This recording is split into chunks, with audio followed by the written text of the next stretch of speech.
to Stay Sai Kitchen. சிறுதானியம் திணை. திணையில்தான் மற்ற சிறுதானியங்களை விட அதிக இரும்பு சத்தும் நார்ச்சத்தும் உள்ளது. மேலும் இதில் உடலுக்கு தேவையான புரதச்சத்துக்களும் மற்ற ஊட்டச்சத்துக்களும் நிறைந்து உள்ளது. இதுல எல்லாரும் விரும்பி சாப்பிடும் பாயாசம் எப்படி செய்யறதுன்னு பாப்போமா? அதுக்கு நெய் 1 டீஸ்பூன்,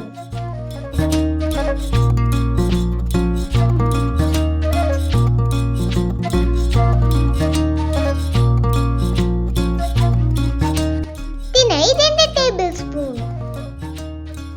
திணைய நல்ல நெய்ய புடிச்சுக்கணும்.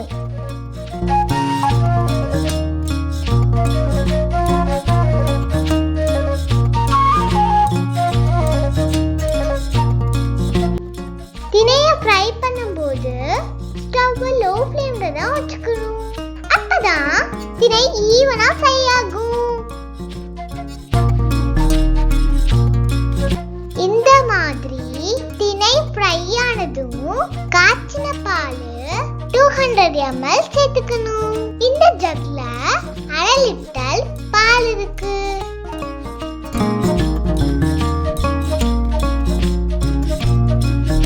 இப்போ இத ஒரு தடவை கிளறி விட்டுட்டு லிட வச்சு கவர் பண்ணிடணும்.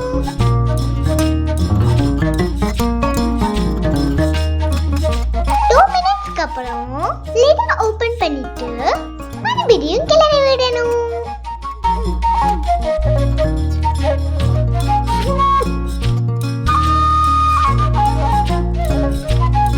மறுபடியும் லிட வச்சு கவர் பண்ணிடணும்.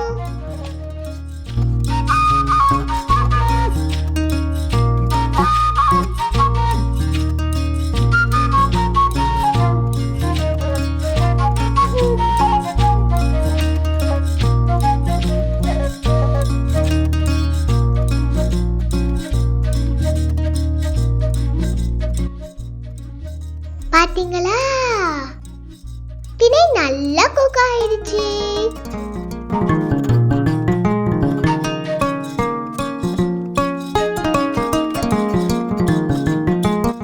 இப்போ ஜக்ல இருக்கிற எல்லா பாலையும் ஆட் பண்ணிடலாம்.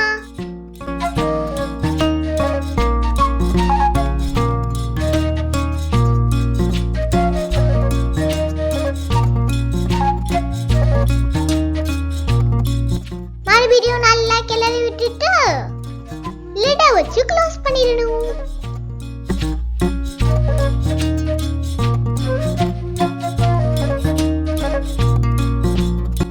மறுபடியும் நல்லா ஒரு தடவை கிளறி விடணும்.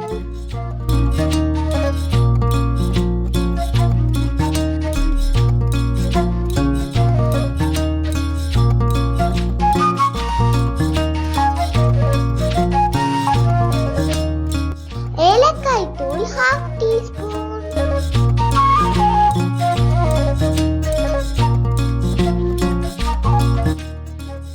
இப்போ நட்ஸ் ஃப்ரை பண்ணிக்கலாமா? அதுக்கு நெய் 1 டீஸ்பூன்,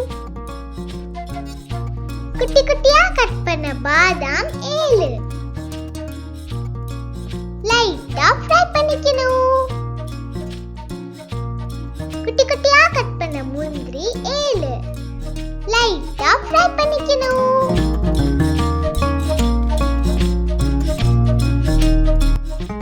இப்போ ட்ரை கிரேப்ஸ் சேர்த்துக்கலாம்.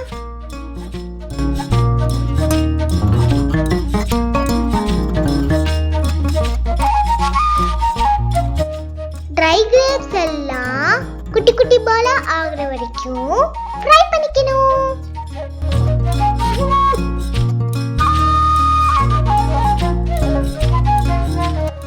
அப்புறம் ஃப்ரை பண்ண நட்ஸ் எல்லாம் திணை பாயசத்துல சேர்த்துக்கணும்.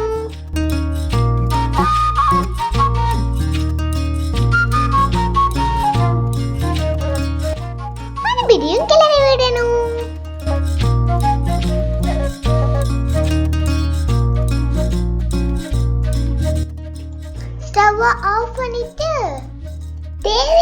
அளவு நாட்டு சக்கரை சேர்த்துக்கணும்.